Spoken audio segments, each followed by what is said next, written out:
What up, PR Breakers? This is going to be my first official video for my new website, prbreaker.com.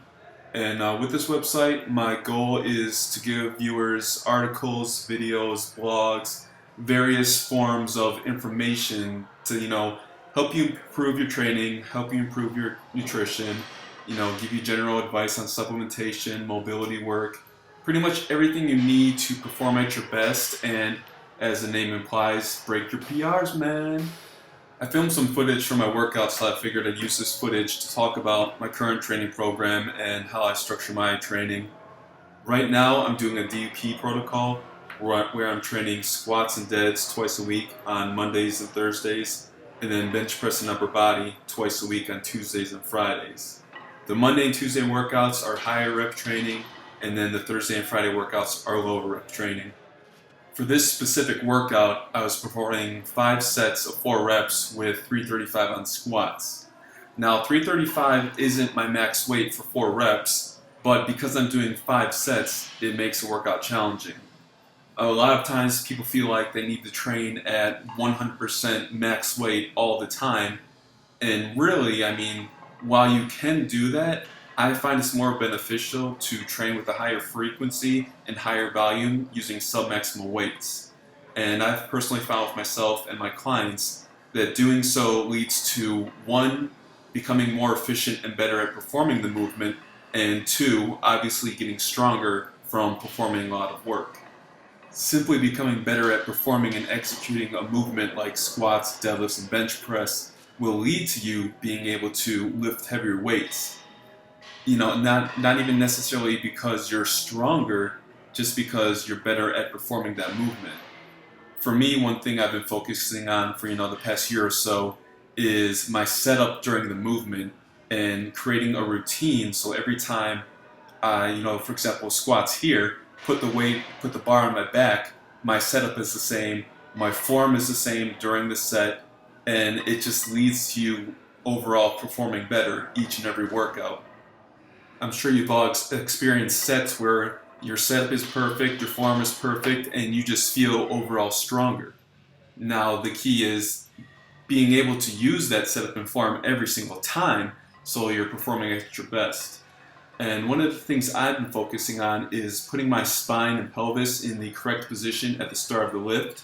And as you'll see here during squats, you can watch how I accomplish this. As I go under the bar and put the bar on my back, you'll see that I squeeze my glutes and flex my abs down, which pulls my pelvis and spine into a correct position. By doing this, it keeps my spine and pelvis in the correct position at the bottom of the movement. In the past, I had issues with my pelvis coming forward and doing what's called a butt wink, where your pelvis rotates. So, really focusing on improving my spine and pelvis stability with just the setup and my starting position of the movement has helped tremendously in my progress on squats. One thing that I still struggle with is keeping my abs tight and my spine and pelvis in a proper alignment as I become fatigued. I notice when I'm doing higher rep sets, or just simply, as I said, become fatigued during a set, I have the tendency to not keep my abs tight, which can lead to the butt winking or your pelvis rotating. And when you do that under a heavy load, that creates a ton of shearing stress on your lower back and could lead to injury. And I know in the past, when I was younger, even when I was squatting and deadlifting my heaviest, I never really focused on keeping my abs tight or keeping my spine and pelvis in the correct position. And I have no doubt that led to the lower back injury I suffered years back.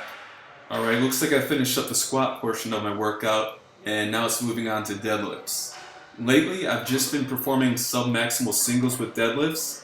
And the reason why is I find, for myself personally, my form tends to get a little loose when I perform higher rep deadlifts.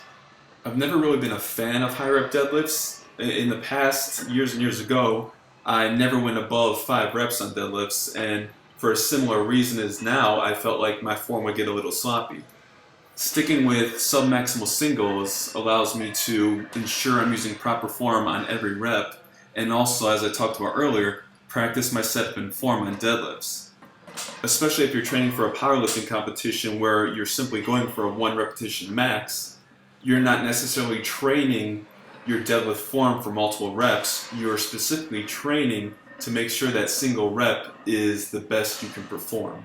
Now, I'm not saying that I'm against higher rep deadlift training or that I will never do deadlifts with more than one rep in a set, but right now I feel like I benefit the most from focusing on heavy singles. In this specific workout today, I worked up to doing 5 singles with 495. 495 isn't my all-out 1 repetition max, but it is a challenging weight, and by performing these singles with a sub-maximal weight, like I said, it's practice for heavier weights. And because it's sub-maximal, it allowed me to do more than 1 rep. If I was to do a all-out 1 repetition max, I could probably get 1 good rep, and then I'm done for the day. But by sticking with the lower weight, I am able to practice my movement and get better. Alright, this is the last single of the workout, so I'm going to wrap things up. Hopefully my ramblings made sense and you enjoyed watching the video. Thanks for watching, and I'll see you again soon.